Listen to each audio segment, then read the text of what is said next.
Sport वरतीही आणि स्पोर्टच्या खेळाडूवरतीही भरपूर असे चित्रपट आतापर्यंत आले आहेत आणि सर्व चित्रपट आपण पाहिले तर सर्व चित्रपटांची जर्नी अशीच आहे की बाबा त्या एखाद्या खेळाचं जर आपल्याला कर्तृत्व दाखवायचं असेल तर त्याच्या गिसेपेट्या बॉलिवूडमध्ये त्याच स्टोऱ्या आहेत. तो खेळ भारतात कोणीही बघत नाही, त्याचं व्हॅल्यू पूर्ण कमी झालेलं आहे आणि त्यानंतर त्यात एखादा कोच असा येतो आणि त्यात जी जादू करतो असा कन्सेप्ट बॉलिवूडमध्ये आपण दरवेळी चक दे इंडिया म्हणून किंवा बरेच असे जे सिनेमे आले स्पोर्टवरती ते असंच हे दाखवण्यात आलेलं आहे.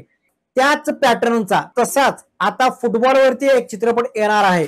मैदान हा चित्रपट येणार आहे आणि तोही अजय देवगणचा. अजय देवगण आहे म्हणल्यानंतर अरे चित्रपट सॉलिड होणार ना.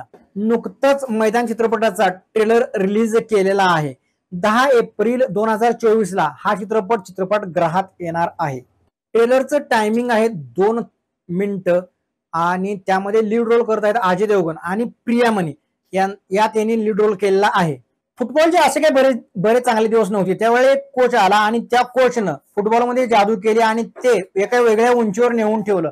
अशाच एका कोचची कहाणी आहे ती म्हणजे सय्यद अब्दुल रहमान यांच्या या कहाणीवरती हा बेस्ड चित्रपट आहे. तर ट्रेलरची सुरुवात बघताना खरंच भारी वाटतं कारण दोघा नवरा बायकोच्या मधला हा संवाद आहे आणि ती देशाची परिस्थिती जी एका स्पोर्टकडे बघण्याची आहे त्याबद्दल ती केलेलं तिथं वक्तव्य आहे. प्रिया मणीचा जो संवाद होता तो बाबा असा होता की वैसे पूरे देश को नहीं लगता कि हम कभी जीतेंगे लेकिन आपको लगता है. या डायलॉगवरून आपल्याला सगळं समजतंय की बाबा म्हणजे त्यावेळेला त्या स्पोर्टला फुटबॉलला असे चांगले दिवस नव्हते आणि देशानेही पूर्ण त्या स्पोर्टकडून अपेक्षा सोडून दिल्या होत्या आणि त्यावरतीच बेस्ड हा चित्रपट असेल. ट्रेलरची सुरुवात तर अशीच होती त्यामुळे दमदार अशी ट्रेलरची सुरुवात आहे. भारताचे फुटबॉल कोच सय्यद अब्दुल रहमान यांची ही बायोपिक आहे व त्यांचा रोल अजय देवगण साकारत आहेत. मग अजय देवगण पुढे एक चॅलेंज राहते की बाबा म्हणजे त्या खेळाला एका वेगळ्या उंचीवर नेऊन ठेवायची जबाबदारी ही अजय देवगणवर पडते आणि ती जबाबदारी अजय देवगण कशी पार पाडतात हे या चित्रपटात बघण्यालायक असणार आहे. आणि ती उंची घेताना ट्रेलर मध्ये जे दाखवलं आहे एक सीन दाखवलेला आहे तो राजकारण्याचा म्हणजे बाबा राजकारणी खेळामध्ये सुद्धा येतात हे त्यात ते दाखवलंय. अरे भयानक कुठं कुठं तुम्ही येताय का कुठं कशालाच पडला नाही तुम्ही आतापर्यंत. कंट्रोल कारण राजकारण्याच्या एका याच्यामधून एका मिटिंगला बसल्यानंतर तिथे एक विषय आहे की बाबा मला वाटतोय की तो एक सेन्सिटिव्ह मुद्दा असणार आहे कारण बंगाल आणि हैदराबाद या दोन्ही एक प्रांतवादाचा असं काही सस्पेन्स ठेवलेला आहे तो आणि त्याच्यानंतर जी टीम हारली त्यानंतर ज्या दंगली झालेल्या आहेत ते या चित्रपटामध्ये या ट्रेलरमध्ये दाखवले आणि ते भारी असं सिनेमॅटिक दाखवलेलं आहे त्यामुळे भारी वाटते ते बघायला कारण ते खेळाडूला जोपर्यंत वर आणत नाही तोपर्यंत जी स्ट्रगल आहे ती जबरदस्त दाखवली आहे.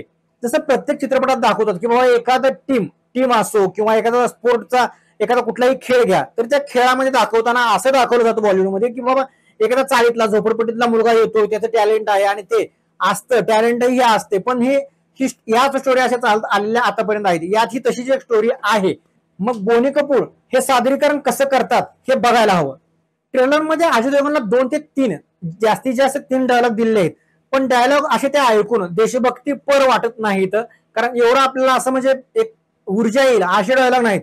अरे भावा पण हा अजय देवगण आहे मुंह से कम बोलता है आंखों से ज्यादा बोलता है. अजय देवगणच्या डोळ्याची जादू आहे ते ट्रेलरमध्ये साफ दिसून येते. टीम एका मोडवरती हारलेली दाखवली आहे ट्रेलरमध्ये तर त्यावेळेला दंगली वगैरे झाले तो जर भाग बघताना ना चांगला असा मेंदूला घासून गेल्यासारखा वाटतोय भाग असं त्यात दाखवलं ट्रेलरमध्ये. आणि खरंच बघूया आता चित्रपट आल्यानंतर आपल्याला खरंच कळेल की बाबा हे जे दंगल वगैरे दाखवलेले आहे त्यात हारल्यानंतर कशा पद्धतीने रिएक्ट झाली होती आपली जनता हे खरंच बघायला हवं बरं का.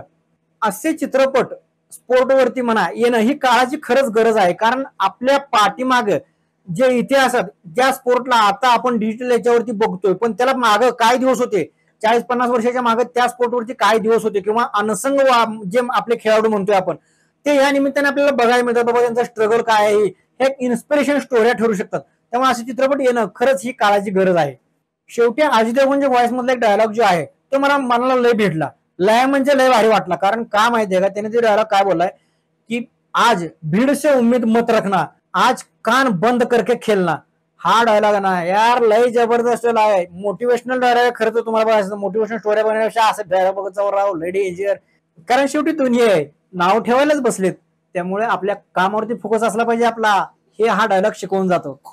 ट्रेलर मध्ये बीजीएम जे दाखवलेलं आहे ते अगदी लेवलमध्ये आहे, चांगलं म्हणता येणार नाही पण लेवलमध्ये आहे.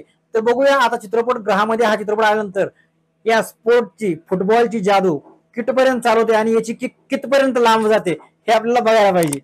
असेच नवीन चित्रपटाचे ट्रेलरचे रिव्ह्यू पाहण्यासाठी व सिनेसृष्टीतले अपडेट पाहण्यासाठी आमच्या चॅनलला लाईक, शेअर आणि सबस्क्राईब नक्की करा.